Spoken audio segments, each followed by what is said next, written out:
6 minute की बात। Good afternoon, everyone. So I'm presenting a case.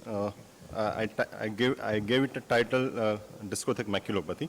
You will come to know why. No direct any financial interest. A 19 years old male patient came with sudden loss of vision in his left eye after accidental exposure to a discotheque laser light in the same eye. Visual acuity in right eye 6.6, in left eye 660 with mild central scotoma. On fundus examination, right eye was absolutely normal, but in left eye, I could see some yellow spots suggestive of macular edema and kind of a macular hole. This was the laser which was used. Actually, the patient and the relatives were themselves involved in conducting those laser shows in the discotheques. I did angiography, I did OCT.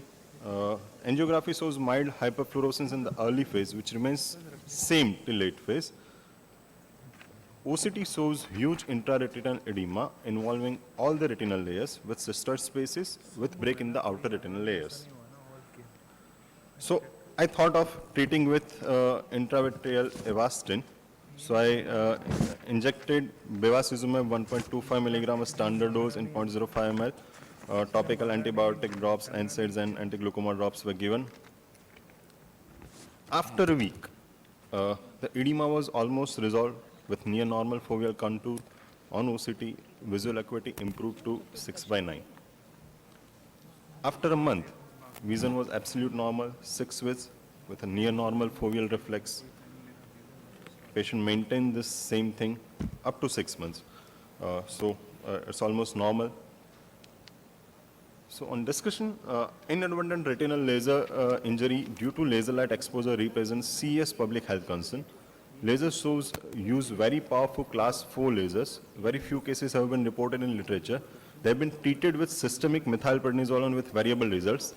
Here we report a case of retinal injury after exposure to the light of a multicolor green argon show laser in a discotheque. The power was 4.9 megawatt. We treated the patient with intravitreal anti-VEGF injection with very good and persistent result. In conclusion, the recreational laser show may cause significant retinal injuries and the use should be regulated by authorized bodies all over the world. Anti-VEGF injection can be helpful in treating such retinal injuries. Thank you.